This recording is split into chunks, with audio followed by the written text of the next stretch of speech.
Hello दोस्तों, क्या हाल है। तारीख आज 17 जुलाई, दिन सोमवार, हिंदी तिथि अमावस्या। और आइए बात करते हैं आज के मुख्य समाचार में देश भर की तमाम बड़ी खबरों पर नजर डालते हैं। अच्छा, एक तो आज का दिन खास है, हरियाली अमावस्या है। इसी के साथ ही दशामाता व्रत की शुरुआत भी हो जाएगी सावन महीने में। कुछ लोग मूर्ति स्थापना भी करते हैं हरियाली अमावस्या या श्रावण अमावस्या। इस दिन घूमने जाने का भी विशेष महत्व होता है। लोग बाग अपने आसपास की जगहों पर, मंदिरों में, तीर्थ स्थानों पर घूमने के लिए जाते हैं। और आज वैसे एक और खास बात ये है कि सोमवार है और सावन के महीने में सोमवार के दिन हरियाली अमावस्या का मिलना एक विशेष संयोग है। और इसीलिए आज के दिन भोलेनाथ की पूजा के साथ थोड़ा स्नान, दान, धर्म वगैरह भी करना चाहिए। सोमवार के दिन जब अमावस्या होती है तो उसे सोमवती अमावस्या भी कहते हैं। और सोमवती अमावस्या के दिन जिंदगी में दुखों से बचने के लिए कुछ ऐसे नियम है जिनको आपको पालन करना चाहिए। अब यहाँ पर मैं एक एक को तो बोल नहीं सकता हूँ, आप थोड़ा सा स्क्रीन पर वीडियो को पोस्ट करके देख सकते हैं, है ना। और चलिए खबरों में आगे बढ़ते हैं। देखिए, छत्तीसगढ़ राज्य में तो आज के दिन सार्वजनिक छुट्टी घोषित कर दी है। छत्तीसगढ़ के मुख्यमंत्री भूपेश बघेल ने हरेली तिहार की बधाई दी, क्योंकि यहाँ पर हरेली तिहार के रूप में हरियाली अमावस्या को मनाया जाता है, जो कि एक बड़ा त्योहार है। तो इसीलिए राज्य में सार्वजनिक छुट्टी घोषित कर दी है। और वैसे आपको बता दूं, आज 17 जुलाई से 27 सितंबर तक है छत्तीसगढ़ में पारंपरिक खेलों का महाकुंभ भी शुरू होने जा रहा है, छत्तीसगढ़िया ओलंपिक्स, है ना। चलिए अगली बड़ी खबर देखिए। दिल्ली के मुख्यमंत्री अरविंद केजरीवाल सरकार की तरफ से बाढ़ पीड़ित परिवारों को 10-10 हजार रूपए की सहायता राशि देने का ऐलान किया है। और वैसे दिल्ली में बाढ़ प्रभावित इलाकों में 2 दिन और स्कूल बंद रहेंगे। शिक्षा विभाग की तरफ से आदेश जारी किया गया। 17 और 18 जुलाई को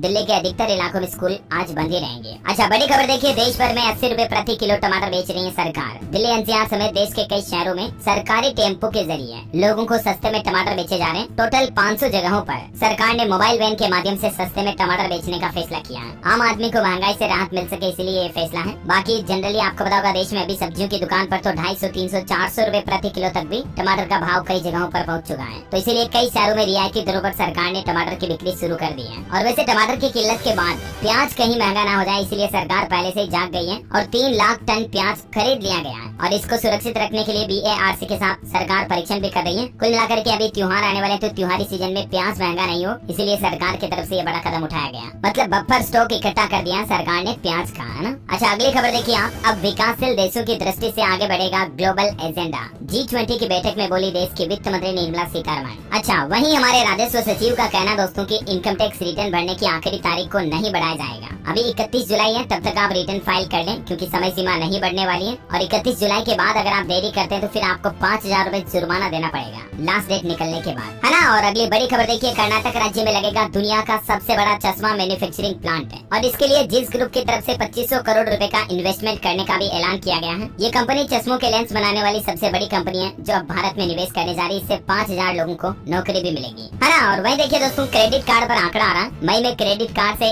1,40,000 करोड़ रुपए खर्च हुए हैं और ये एक नया रिकॉर्ड भी बन गया है। HDFC का मार्केट शेयर क्रेडिट कार्ड में 28% से भी ज्यादा है। SBI फिर दूसरे नंबर पर है। अच्छा, बड़ी खबर देखिए। यूएस में भूकंप के तेज झटकों से कांपा अमेरिका का अलास्का। रिक्टर स्केल पर 7.5 की तीव्रता का भूकंप आया और इसके बाद अमेरिकी सरकार ने सुनामी की चेतावनी भी जारी कर दी है। ये देखिए कुछ तस्वीरें अमेरिका के अलास्का की। वीडियो में बच्चों को लेकर भागता दिखा पिता, घर से बाहर भाग रहा है क्योंकि इतना तेज भूकंप आया। वैसे भूकंप के झटके दोस्तों कल हमारे देश में भी मेघालय राज्य में आए। तीव्रता 4.2 ही थी। गनीमत रही कि जान माल का नुकसान नहीं हुआ। अच्छा, बड़ी खबर आ रही है। भारतीय अफसरों को जासूस बना रहा पाकिस्तान। हनी ट्रैप में आसानी से फंस रहे बड़े अधिकारी। हर साल 15 से 20 इस तरह के मामले सामने आते हैं। DRDO के साइंटिस्ट प्रदीप कुरलकर पर भी आरोप है कि हनी ट्रैप में फंसकर इन्होंने पाकिस्तान के महिला एजेंट को खुफिया जानकारियां दी। ये देख सकते हैं आप कुछ और एग्जांपल, क्योंकि पाकिस्तान वहाँ की लड़कियों से फेक ID बनाता है और फिर हमारे यहाँ पर अफसरों को फंसाने की कोशिश करता है। हाल ही में एक SI केस एजेंट अंजलि का भी देखने को मिला था, मैंने आपको बताया था अपडेट। तो ये वाकई में बड़ी चिंता की बात है। अच्छा, हमारे देश के विदेश मंत्री S जयशंकर अभी थाईलैंड दौरे पर हैं और वहाँ उन्होंने देश के प्रधानमंत्री नरेंद्र मोदी की तारीफ करते हुए कहा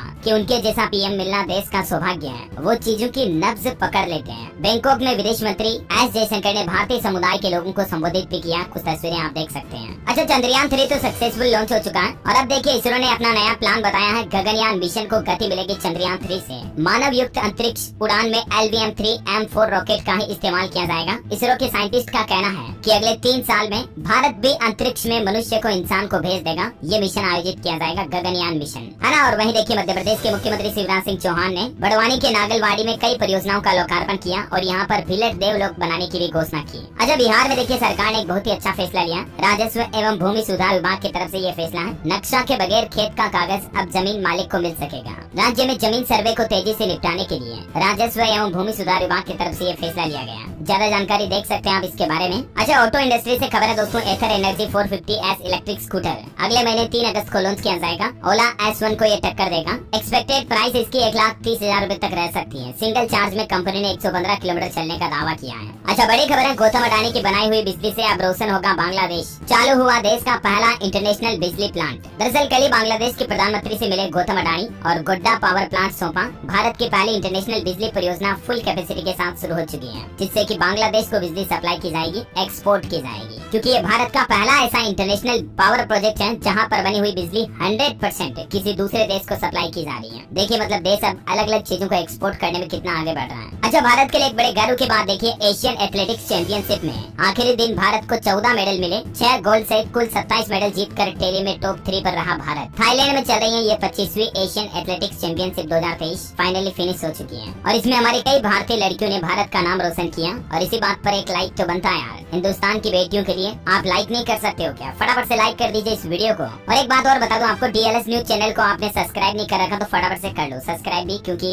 रोजाना आपको एक ही वीडियो में डेली के मुख्य समाचार, बड़ी खबरें मिल जाती हैं। ठीक है, तो सब्सक्राइब करके बेल आइकन दबा देना। और चलिए आगे बढ़ते खबरों की तरफ। देखिए, हरियाणा के करनाल में जुटे प्रदेश भर के ग्रामीण सफाई कर्मचारी, इनकी पक्का करने की मांग है कि इनको परमानेंट कर दो। जिला सचिवालय का घेराव किया। 9 और 10 अगस्त को मुख्यालयों पर प्रदर्शन की चेतावनी भी दी। अच्छा, वही खबर देखिए, 23 जुलाई को पंजाब के फिरोजपुर का दौरा करेंगे गृह मंत्री अमित शाह और इस दौरान वो PGI सैटेलाइट सेंटर के नींव भी रखेंगे। PM मोदी इसका शिलान्यास नहीं कर सके थे तो अब गृह मंत्री करेंगे। और वैसे देखिए, आज 1.5 लाख किलोग्राम ड्रग्स को भी नष्ट किया जाएगा। नारकोटिक्स कंट्रोल ब्यूरो NCB की हैदराबाद इकाई की तरफ से अलग अलग मामलों में पकड़ी गई लाखों किलो ड्रग्स को आज खत्म किया जाएगा, डिस्ट्रॉय किया जाएगा। गृह मंत्री अमित शाह भी इस कार्यक्रम से वर्चुअली रूप से जुड़ेंगे। और वैसे दोस्तों, ड्रग्स मुद्दे को लेकर आज गृह मंत्री अमित शाह और पंजाब के मुख्यमंत्री भगवंत मान की भी एक अहम बैठक होने जा रही है। और खबर है दोस्तों कि इस बैठक में ये भी तय हो सकता है कि पंजाब के अमृतसर में NCB का दफ्तर भी खोला जा सकता है। NCB मतलब नारकोटिक्स कंट्रोल ब्यूरो, है ना। अच्छा, अमरनाथ यात्रियों पर अपडेट आंकड़ा आ रहा है। 15 दिन में 2 लाख से भी ज्यादा श्रद्धालुओं ने बाबा बर्फानी के दर्शन कर लिए हैं। बड़ी खबर है, हरियाणा सरकार ने किसान भाई लोगों को सौगात देते हुए घोषणा कर दी है कि इस पोर्टल पर रजिस्ट्रेशन कराते ही आपको 100 रुपए मिलेंगे। हरियाणा सरकार का जो मेरी फसल मेरा ब्यौरा पोर्टल है ना, इस पर अब नए रजिस्ट्रेशन करने वाले किसान भाई लोगों को तुरंत 100 रुपए, मतलब जैसे रेफरल कैशबैक वगैरह में मिलते हैं ना, वैसे मिलेंगे। 31 जुलाई तक रजिस्ट्रेशन कराने पर आपको इस योजना का फायदा मिलेगा। ज्यादा से ज्यादा किसान भाई लोगों को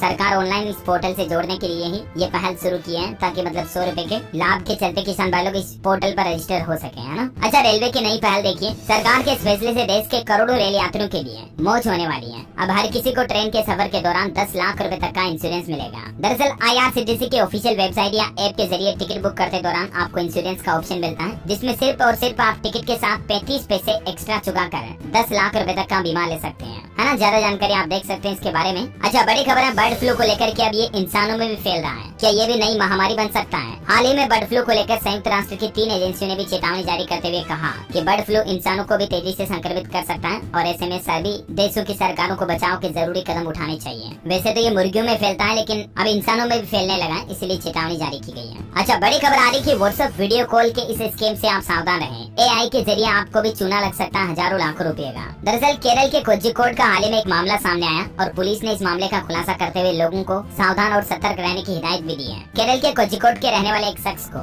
व्हाट्सएप पर वीडियो कॉल आता है उसके दोस्त के नाम से, ठीक है ना। वो वीडियो कॉल को जैसे उठाता है, वो देखता है कि सामने भी उसका दोस्त ही है और बात भी वही कर रहा है, और फिर वो उससे 40,000 रुपए मांगता है। तो वो व्यक्ति भी ट्रांसफर कर देता है कि हाँ यार, वीडियो कॉल करके कह रहा तो मतलब सही होगा। लेकिन जब उसको पता चलता है कि उसके दोस्त ने तो पैसे मांगे नहीं थे, तो आखिर वीडियो कॉल पर वो कौन था? तो वो दोस्तों AI यानी आर्टिफिशियल इंटेलिजेंस की मदद से बनाया हुआ एक डुप्लीकेट व्यक्ति था, जो उसके दोस्त की फोटो को इस्तेमाल करते हुए बनाया गया था। क्योंकि सोशल मीडिया पर फेसबुक, इंस्टाग्राम पर हमारी फोटो तो काफी होती है, वहाँ से ले लेते हैं। और आजकल हैकर और स्कैमर्स जो है ना, वो इस तरह का नया स्कैम भी कर रहे हैं। आपको भी सावधान रहना चाहिए। अब तो जरा विश्वास करें तो कैसे करें? देखिए, वीडियो कॉल पर भी सामने बंदा जो असली है या नकली है, ये पहचानना भी अब मुश्किल हो गया AI टेक्नोलॉजी की वजह से। तो सावधान रहें, सतर्क रहें, वरना आपको भी इस तरह की चूना धोखाधड़ी लग सकती है, ठीक है ना। अच्छा, बड़ी खबर देखिए, पाकिस्तान से आई सीमा हैदर मामले से जुड़े कुछ बड़े अपडेट सामने आ रहे हैं। देखिए, अब पाकिस्तान में सीमा हैदर के परिवार और पड़ोसियों ने कहा कि अच्छा होगा सीमा कभी यहाँ न लौटे। उन्होंने बहिष्कार कर दिया सीमा हैदर का और ये कहा कि अब तो वह मुस्लिम भी नहीं रही है। सीमा हैदर के परिवार वाले भी कह रहे हैं कि अब पाकिस्तान वापस मत आना लौट करके, पड़ोसी भी यही कह रहे हैं। और हाल ही में आपको बताऊंगा, सीमा हैदर को न लौटाने की वजह से पाकिस्तान से कुछ डकैतों ने धमकी दी थी। तो अब आखिरकार पाकिस्तान ने अपनी नापाक हरकत कर ही दिखाई है। पाकिस्तान में हिंदू मंदिरों पर रॉकेट लॉन्चर की मदद से हमला किया गया, गोलीबारी की गई। और इतना ही नहीं, पाकिस्तान के द्वारा दी हुई धमकी के मुताबिक 2 मंदिरों को तोड़ दिया गया, नुकसान पहुंचाया गया है। एक दिन पहले 150 साल पुराने पूजा स्थल को जमीजोत कर दिया, नष्ट कर दिया बुलडोजर की मदद से, और अब रॉकेट लॉन्चर की मदद से एक और हिंदू मंदिर पर हमला किया गया। सीमा हैदर के भारत आने से बौखलाया पाकिस्तान और अपनी नापाक हरकतें करना शुरू कर चुका है। और खबर तो ये भी है दोस्तों कि वहाँ पाकिस्तान में हिंदुओं के घरों पर भी आक्रमण किया जा रहा है। 30 लोगों को बंधक बनाने की भी सूचना है। तो ये देखिए जरा सीमा हैदर की वजह से पाकिस्तान कितनी ओछी हरकतें करने लग गया है। अच्छा, इस मामले में एक और अपडेट आ रहा है कि पाकिस्तान के एक यूट्यूबर ने इंटरव्यू में कहा कि सीमा हैदर तो डिप्रेशन के मरीज हैं। डॉक्टरों ने दावा किया कि रात रात भर जागती थी सीमा हैदर। और सीमा हैदर से जुड़े कई पाकिस्तान के लोगों का कहना है कि सिर्फ सचिन ही नहीं बल्कि कई लड़कों को फंसा चुकी है सीमा हैदर। कुछ ऐसे वीडियोस वायरल हो रहे हैं जिनमें चौंकाने वाले दावे किए जा रहे हैं। कई व्यक्ति अब सीमा हैदर के प्रेमी बन करके सीमा हैदर को बदनाम करने की कोशिश भी कर रहे हैं। हो सकता है ये बातें सच भी हो। कुल मिलाकर के मेन प्रॉब्लम ये है कि सीमा हैदर क्या कोई पाकिस्तानी एजेंट या जासूस तो नहीं है। इसी बात को लेकर अभी हमारे देश की सुरक्षा और इंटेलिजेंस एजेंसियां पड़ताल कर रही है और देखते हैं आगे इस मामले पर और क्या अपडेट आते मैं आपको बताता रहूंगा इसी चैनल DLS न्यूज के माध्यम से। लेकिन फिलहाल अपन खबरों में आगे बढ़े इससे पहले आज के मौसम समाचार पर नजर डालते हैं। देखिए, मौसम विभाग की तरफ से अगले 4-5 दिनों तक कई राज्यों में मूसलाधार बारिश की चेतावनी जारी की है। IMD यानी भारतीय मौसम विज्ञान विभाग की तरफ से ये अलर्ट जारी किया हुआ है। राजधानी दिल्ली में यमुना नदी 5 दिन बाद खतरे के निशान से नीचे आई। LG ऑफिस का आरोप है कि केजरीवाल ने फ्लड कंट्रोल कमेटी की 2 साल से मीटिंग ही नहीं की और यही वजह रही कि दिल्ली में अभी ये हालात चल रहे हैं। तो इधर देखिए, बाढ़ पर राजनीति को लेकर हरियाणा के मुख्यमंत्री मनोहर लाल का भी कहना है कि पहाड़ी इलाकों से आया पानी, इसके बाद हरियाणा, पंजाब और दिल्ली को नुकसान हुआ। कुछ बातें राजनीति से ऊपर उठकर भी करना जरूरी है। हरियाणा में भी आज 5 जिलों में बारिश का येलो अलर्ट है। सभी बाढ़ प्रभावित जिले और सिरसा में बांध टूटे। मुख्यमंत्री बोले कि 3 जिलों में पानी बहुत ज्यादा हो रहा है। हरियाणा सरकार ने बाढ़ के नुकसान की भरपाई करने की भी घोषणा कर दी है। हरियाणा के सोनीपत में मुख्यमंत्री मनोहर लाल ने घोषणा की और कहा कि जल्द ही मुआवजा राशि दी जाएगी बाढ़ से हुए नुकसान की। अच्छा, पंजाब में भी देखिए आज भी बारिश का येलो अलर्ट है। पंजाब के 15 जिलों में बाढ़ का असर देखा जा रहा है। 1400 गाँव में पानी पानी हो रहा है। अब तक 32 लोगों की जान जा चुकी है सिर्फ पंजाब में। और देखिए, पंजाब हरियाणा को मिला करके इस साल बाढ़ में अब तक 57 लोगों की मौत होने की खबर है। 550 से ज्यादा गाँव चपेट में है। हिमाचल प्रदेश में भी देखिए दोस्तों, बाढ़ में फंसे 70,000 लोगों और टूरिस्टों का रेस्क्यू किया गया। अब तक 26 शव भी बरामद हुए हैं। और वहीं उत्तराखंड से उत्तर प्रदेश तक भी बारिश का येलो अलर्ट है। गंगा नदी का जलस्तर फिर से बढ़ रहा है और इसीलिए लोगों को हिदायत दी है सावधान रहने की। उत्तर प्रदेश में देखिए, मथुरा आगरा में उफान पर चल रही यमुना नदी। कई जिलों में बाढ़, वाराणसी में घाटों तक पहुंचा पानी। मेरठ और सहारनपुर में 30 जिलों में भारी बारिश का अलर्ट है। अच्छा, इस साल जो मानसून से पहले चक्रवात तूफान आया था ना, बिपरजॉय,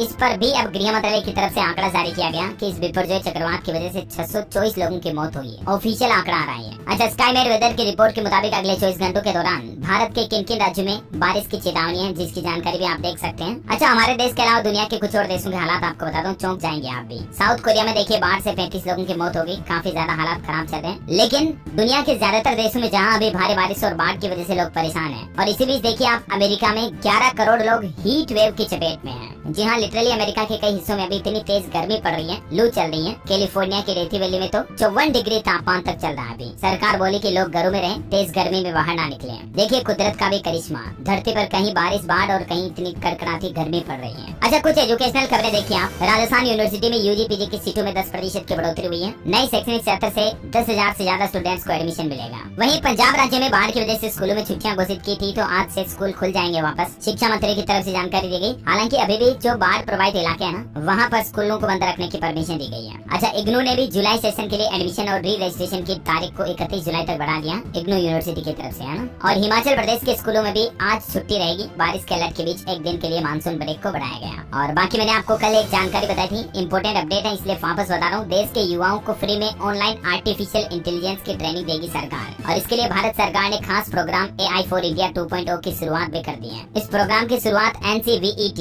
यानी कि राष्ट्रीय व्यावसायिक शिक्षा और प्रशिक्षण परिषद और IIT मद्रास के द्वारा मान्यता दी गई है इस AI प्रोग्राम को। और इसकी मदद से देश के युवाओं को आर्टिफिशियल इंटेलिजेंस के बारे में समझने सीखने में मदद मिलेगी। इसके लिए जल्दी सरकार की तरफ से पोर्टल पर रजिस्ट्रेशन शुरू किए जाएंगे, तो भी अपडेट मैं आपको बता दूंगा, ठीक है ना। खबर है कि 14 अगस्त तक रजिस्ट्रेशन शुरू हो सकते हैं। और चलिए एजुकेशन के बाद देश से जुड़ी कुछ और खबरें देख लेते हैं फटाफट से। देखिए, बड़ी खबर, इतिहास में पहली बार भारतीय पिता और बेटी की जोड़ी ने किया माउंट एवरेस्ट फतेह। अजीत बजाज और उनकी बेटी दिया बजाज, ये वो जोड़ी बन गई है जो माउंट एवरेस्ट को चढ़ने वाली पहली भारतीय पिता बेटी की जोड़ी है। वहीं हाल ही में सरकार ने, आपको बताऊंगा, GST को लेकर जो फैसला लिया, उसके मुताबिक ऑनलाइन गेमिंग पर 28% GST वसूलेगी सरकार। गेम में अब अगर आप मान लो 100 रुपए जीतते हैं तो 64 रुपए 80 पैसे आपको मिलेंगे। पहले 10,000 रुपए से कम तक की राशि पर 90 रुपए मिलते थे, लेकिन अब GST टैक्स को बढ़ा दिया है। अच्छा, मार्केट पर अपडेट आ रहा, अगले सप्ताह शेयर मार्केट में उतार चढ़ाव का अनुमान है। कंपनियों के रिजल्ट्स आएंगे, मानसून और ग्लोबल ट्रेंड्स तक कई सारे फैक्टर्स बाजार की चाल तय करेंगे। रहेंगे। अच्छा, बड़ी खबर आ रही, जो लोग हर टाइम एसी में रहते हैं उनके लिए चेतावनी है। दिन में ज्यादातर समय एसी में रहने से बुढ़ापा जल्दी आएगा, शरीर फूलेगा तो मोटापा बढ़ेगा, दिमाग पर भी ये बुरा असर डालता है। हमेशा सर्दी जुकाम की समस्या भी बनी रह सकती है और एसी से हुआ मोटापा आपको आलसी भी बनाता है। देखिए, डॉक्टर संजय गुप्ता फिजिशियन दिल्ली के हैं, जिनका ये कहना है कि अगर कोई व्यक्ति 16-17 घंटे लगातार एसी में रहता है रोजाना तो उन्हें मोटापा घेर सकता है, क्योंकि एसी में पसीना नहीं निकलता है और इससे व्यक्ति आलसी भी बन सकता है। हालांकि एसी चलाते समय आप कुछ इन बातों का ध्यान रखें, जिससे कि आपकी सेहत पर बुरा असर कम पड़ेगा। पानी पूरा पिए 2 से 3 लीटर, सुबह के समय और रात को सोते समय एसी बंद कर दें और थोड़ा बहुत घूमे, बाहर निकले, वर्कआउट करें तो बेहतर होगा। और वैसे इंसानों के सोचने समझने को लेकर भी एक रिसर्च सामने आ रही है कि 25 साल की उम्र में सोचने की क्षमता सबसे ज्यादा होती है। एज बढ़ने के साथ जीवन बेहतर होता है। मैराथन जैसी धैर्य वाली गेम्स का पीक 40 की उम्र में होता है। यानी उम्र बढ़ने के साथ साथ इंसान में पेशेंस, धैर्य बढ़ता है, सोचने समझने की क्षमता भी बढ़ती है। ये रिसर्च करती है। अच्छा, कल महिलाओं के बयान के बाद देखिए नोएडा में धीरेन्द्र शास्त्री ने एक कथा में एक और बात कही। वो बोले कि काला आदमी जिसे देखकर अमाउस भी डर जाए, वो भी आजकल फेसबुक पर इतनी गोरी पोस्ट करता है मानो अंग्रेज हो। धीरेन्द्र कृष्ण शास्त्री कथा में भगवान की बातचीतों के साथ साथ बीच बीच में ऐसे किस्से भी सुना देते हैं, जिससे लोग बाग थोड़ा इंगेज भी रहे, है ना। और अगला अपडेट देखिए, पीएम मोदी ने सोशल मीडिया पर साझा की कैपिटल ग्रुप की रिपोर्ट और लिखा कि भारत वैश्विक स्तर पर चमकता सितारा बन रहा है। पीएम मोदी बोले, और अधिक विकास की प्रबल इच्छा के साथ भारत को आगे बढ़ाना चाहता हूँ। अच्छा, एक पाकिस्तानी शख्स ने पीएम मोदी के लिए कहा कि वो बोले थे कि पाकिस्तान को भीख मांगने पर मजबूर कर दूंगा, और आज कर भी दिखाया। पाकिस्तान के प्रधानमंत्री शहबाज को खरी खोटी सुनाते हुए पाकिस्तानी शख्स का ही ये कहना है, देखिए जरा। अच्छा, बड़ी खबर आ रही, दिल्ली वालों को झटका लगा। अब घर, दुकान, मकान, प्लॉट खरीदने पर आपको ज्यादा फीस देनी पड़ेगी। दिल्ली सरकार की तरफ से प्रॉपर्टी ट्रांसफर फीस में बढ़ोतरी कर दी गई है। हालांकि 25 लाख तक की संपत्ति पर पुरानी फीस ही लगेगी, लेकिन इससे ज्यादा की प्रॉपर्टी पर आपको फीस ज्यादा देनी पड़ेगी। 1% बढ़ोतरी कर दी गई इसमें। इसी महीने जुलाई की 10 तारीख से ये नई फीस लागू हो चुकी है। जानकारी आप देख सकते हैं ज्यादा। अच्छा, आजकल युवाओं को भी कितना हार्ट अटैक आ रहा, देखिए खबर आ रही, गुजरात के अरवली जिले में क्रिकेट खेल रहे एक 20 साल के युवक की हार्ट अटैक से मौत हो गई। देखिए जरा, हाल ही में इससे पहले भी गुजरात के ही एक 15 साल के लड़के की भी हार्ट अटैक से जान जाने की खबर आई थी, मैंने आपको बताया था। आजकल तो किसी का कोई भरोसा नहीं है। अच्छा, खबर देखिए, उत्तर प्रदेश सरकार के फैसले से 7 जगहों पर प्रॉपर्टी में बूम आएगा, रेटें बढ़ेगी, क्योंकि एक्सप्रेस वे के चलते जिन लोगों की जमीनें अब हाईवे पर निकल जाएगी वो तो समझो मालामाल हो जाएंगे। ये एक्सप्रेस वे किन किन रूट पर बनाने का प्लान बनाया योगी सरकार ने, जिसकी जानकारी भी आप देख सकते हैं थोड़ी स्क्रीन पर। अच्छा, वही खबर है दोस्तों, उत्तर प्रदेश में तहसीलों में अब लेखपाल भी बायोमेट्रिक उपस्थिति के दायरे में आएंगे, यानी कि उनको भी फिंगरप्रिंट के जरिए हाजिरी लगवानी होगी। अगले महीने अगस्त से ही यूपी में ये नियम अनिवार्य लागू हो जाएगा। फिलहाल शुरुआत इसकी यूपी के संबल से होने जा रही है। अच्छा, हिमाचल प्रदेश में भी यू विन पोर्टल की शुरुआत हो चुकी है और इसके चलते गर्भवती महिलाओं और बच्चों का अब कहीं भी टीकाकरण हो सकेगा। केंद्र सरकार की तरफ से यू विन पोर्टल की पहल शुरू की गई है, जो ज्यादातर राज्यों में शुरू हो चुका है और हिमाचल में भी 1 अगस्त से यू विन पोर्टल शुरू हो जाएगा पूरी तरह से, मतलब है ना। इस पोर्टल को केंद्र सरकार यानी मोदी सरकार ने शुरू किया। इसके पीछे मकसद ही यही है कि देश में गर्भवती महिलाओं, माताओं, बहनों और छोटे बच्चों के टीकाकरण का रिकॉर्ड रखा जा सके। जैसे मतलब कोरोना काल के दौरान कोविन पोर्टल लॉन्च किया था ना, वैसे ही है। अच्छा, खबर देखिए, मध्य प्रदेश के मुख्यमंत्री के नर्मदापुरम दौरे में बदलाव किया गया। देर रात सूचना आई, अब वो 22 जुलाई को विकास कार्यक्रम में शामिल होने आएंगे शिवराज सिंह चौहान। वहीं एमपी में सावन के दूसरे सोमवार को उज्जैन महाकाल तीर्थ यात्रा भी आयोजित होने जा रही। 15 बसों से 1500 श्रद्धालुओं को उज्जैन महाकाल तीर्थ यात्रा के दर्शन कराएंगे और ये निःशुल्क तीर्थ यात्रा का दूसरा चरण होगा, है ना। आज 17 जुलाई को ही ये यात्रा होगी। अच्छा, खबर है कि प्रयागराज एयरपोर्ट पर श्रद्धालुओं को मिलेगा माँ गंगा का पवित्र जल। महाकुंभ में भी ये सुविधा मिलेगी। अच्छा, वैसे एयरपोर्ट की बात हो रही थी, आपको बता दूं, उत्तर प्रदेश के अयोध्या में भी एयरपोर्ट पर 90% काम पूरा हो चुका है। जल्द ही रामनगरी में फ्लाइट्स की सुविधा शुरू हो जाएगी इस एयरपोर्ट पर भी, है ना। वहीं उत्तर प्रदेश एटा से आगरा आने में 2 नहीं बल्कि 5 घंटे लगेंगे, क्योंकि कांवड़ यात्रा के चलते काफी रोडवेज बसों को यूपी सरकार ने कैंसिल कर दिया है और किराए में भी बढ़ोतरी हो गई 70 रुपए की, है ना। और वहीं भारतीय स्टेट बैंक SBI से अपडेट आना, अभी SBI होम लोन पर प्रोसेसिंग फीस में छूट दे रहा है। 50 से 100% तक की छूट मिल रही है और इसकी लास्ट डेट 31 अगस्त 2023 ही है। तब तक अगर आप SBI से होम लोन करवाते हो तो आपको प्रोसेसिंग फीस में काफी फायदा मिल जाएगा, ठीक है ना। अच्छा, वही खबर देखिए, भारत ने नेपाल को उपहार में दी 43 एम्बुलेंस और 50 स्कूल बसें। मंत्री बोले, अब बच्चों को अच्छी शिक्षा मिलेगी। अच्छा, खबर है कि झारखंड राज्य को एक और वंदे भारत ट्रेन का तोहफा मिलने जाना। रांची हावड़ा के बीच भी शताब्दी ट्रेन के साथ वंदे भारत ट्रेन भी चलेगी। इसकी टाइमिंग और रूट को लेकर भी सरकार ने प्लान बना लिया है। अच्छा, बड़ी खबर आ रही, सिम कार्ड को लेकर नया नियम। देखिए, फर्जी कॉलिंग और फ्रॉड को रोकने के लिए केंद्र सरकार एक नया नियम बनाने की तैयारी में है और इस नियम के तहत एक ID कार्ड पर अधिकतम 4 सिम कार्ड ही जारी किए जाने का प्लान बनाया जा रहा है। अभी एक ID कार्ड पर 9 सिम कार्ड जारी किए जा सकते हैं, लेकिन 9 से संख्या को घटाकर सरकार 4 करने की ही प्लानिंग बना रही है। टेलीकॉम मिनिस्ट्री की तरफ से भी इस गाइडलाइन को मंजूरी दे दी गई है और जल्दी इसे कानून बना दिया जाएगा। खबर है कि हिमाचल में ट्रकों का माल भाड़ा बढ़ाया गया। प्रति किलोमीटर 1.5 रुपए ज्यादा देने पड़ेंगे, क्योंकि हाल ही में हिमाचल में सरकार ने डीजल के वेट टैक्स में बढ़ोतरी कर दी थी ना, तो उसके बाद ट्रांसपोर्टरों की तरफ से ये फैसला लिया गया। अच्छा, खबर देखिए, हरियाणा के बेटी ने बढ़ाया मान, अंडर 15 एशियन चैंपियनशिप में जीता कांस्य पदक। ये हरियाणा के गांव भदाना की रहने वाली है। जॉर्डन देश में आयोजित एशियन चैंपियनशिप प्रतियोगिता में इन्होंने कांस्य पदक जीतकर जिले का, अपने गाँव का और पूरे राज्य का नाम रोशन किया है। मैंने कांग्रेट्स इनको हमारी तरफ से भी। अच्छा, निवेशकों के लिए खबर देखिए, आज 17 जुलाई को खुलने वाला है एसआरपी हॉस्पिटल कंपनी का IPO। आज से आप इसमें निवेश कर पाएंगे। जानकारी इसके बारे में आप देख सकते हैं। अच्छा चलिए एक सेकंड, आपको एक झलक दिखाता हूँ, आपकी पुरानी यादें ताजा हो जाएंगी। बजरंगी भाईजान फिल्म से जुड़ी यादें देखिए जरा। ये फिल्म में मुन्ने का रोल करने वाली लड़की मुंबई के खार में स्पॉट हुई। 6 साल की उम्र में इन्होंने फिल्म में डेब्यू किया था। इनका असली नाम है हर्षाली मल्होत्रा। भले ही हर्षाली बड़ी हो गई है, लेकिन अभी भी उतनी ही क्यूट नजर आ रही है जितनी बखूबी से इन्होंने फिल्म में किरदार निभाया था। राइट। अच्छा अगली बड़ी खबर देखिए, नासा के रोवर को मार्स पर मिले जीवन के संकेत। मार्शियन क्रेटर में कार्बनिक यौगिकों का पता लगाया गया। अच्छा वहीं पाकिस्तान के एक अनोखे परिवार की कहानी देखिए। परिवार के 9 लोगों का बर्थडे एक ही दिन आता है। पहले ये रिकॉर्ड एक अमेरिकी फैमिली के नाम पर था, लेकिन अब इस परिवार में 9 सदस्य ऐसे हैं जिनका बर्थडे सेम डेट पर है और कोई सिजेरियन या प्रीमेच्योर डिलीवरी नहीं है। नेचुरल बर्थ है सभी का। और बाकी आपको बताइए, दुनिया में भारत के UPI का डंका बज रहा। फ्रांस के बाद अब दुबई में भी आप देसी UPI का इस्तेमाल करवाएंगे अगर कभी घूमने जाते हो तो। और खबर देखिए, छत्तीसगढ़ में पहली बार भिलाई में शुरू हुई रोबोटिक सर्जरी। नी और हिप रिप्लेसमेंट के लिए फॉरेन से मंगाया गया इम्पोर्टेड रोबोट। और अंत में दोस्तों आज के राशिफल पर नजर डाल लेते हैं, क्योंकि आज सोमवती हरियाली अमावस्या है, तो कुछ राशि के जातकों को शनि की साढ़े साथी से मुक्ति मिलने वाली है, जिसमें शामिल है मकर, कुंभ और मीन राशि के जातक। और आज का राशिफल कहता है वृष राशि वालों के इनकम सोर्स बढ़ सकते हैं। मकर राशि के नौकरी पेशा लोगों को पदोन्नति मिलने के भी योग बन रहे हैं। वृषभ राशि के लोग घर परिवार में संतुलन बनाए रखें। सिंह राशि के लोगों की उलझने थोड़ी बढ़ सकती है, सावधान रहें, है ना। और आप मुझे कमेंट करके बताइए दोस्तों की जम्मू कश्मीर से धारा 370 किस साल खत्म की गई। आज मैं आपको ऑप्शन भी नहीं देने वाला हूँ, सिर्फ ईयर लिखना आपको कमेंट बॉक्स में। सही जवाब देने वाले लोगों को रैंडमली सेलेक्ट होने पर DLS न्यूज टीम की तरफ से एक शानदार सरप्राइज गिफ्ट जीतने का मौका मिलेगा। और इसी के साथ अगर आपको वीडियो अच्छा लगा तो इसे लाइक करना, शेयर भी करना। DLS न्यूज चैनल को सब्सक्राइब करके बेल आइकन जरूर दबा देना, ताकि आप ऐसी ही काम की महत्वपूर्ण खबरों से हमेशा अपडेट रह पाएंगे। जय हिंद, जय भारत, वंदे मातरम।